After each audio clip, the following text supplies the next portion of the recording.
सबसे बड़ी कुक हूँ मैं और मजा ही आ गया। कोई भी खाएगा तो उंगलियां चाट जाएगा। अरे मेरा बेटा स्कूल से वापस आ गया। जी अम्मी।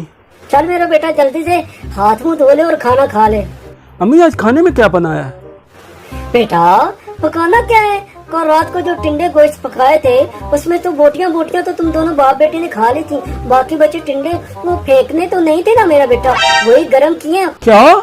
और पता है उसमें मैंने अंडा भी डाला है। इतने मजे के, खाओगे तो उंगलियां चाट जाओगे। मुझे नहीं खाने टिंडे गोश्त।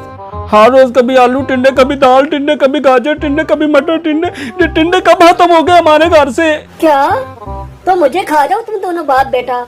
एक तो कोरोना की वजह से इतनी महंगाई है, तुम दोनों बाप बेटा के नखरे ही पूरे नहीं होते। कभी ये खाना है तो कभी वो खाना है। और मेरी एक बात कान खोल के सुन लो, जब तक ये 10 किलो टिंडे खत्म नहीं होते ना तब तक घर में कुछ नहीं पकेगा। अगर पकेगा भी ना तो इनमें शामिल होके पकेगा। अपनी बात कान खोल के सुन लो, तुम भी और तुम्हारा बाप भी। फिर मत कहना बताया नहीं है।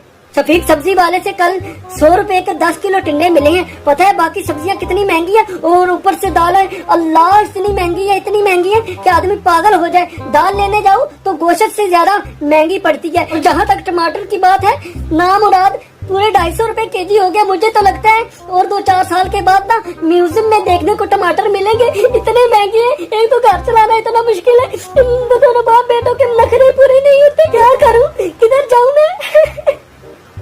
ठीक है अम्मी, जैसे आप बोलो। तुम दोनों को कोई परवाह नहीं है मेरी। अच्छा अम्मी आप रोए तो ना, खा लूंगा मैं टिंडे।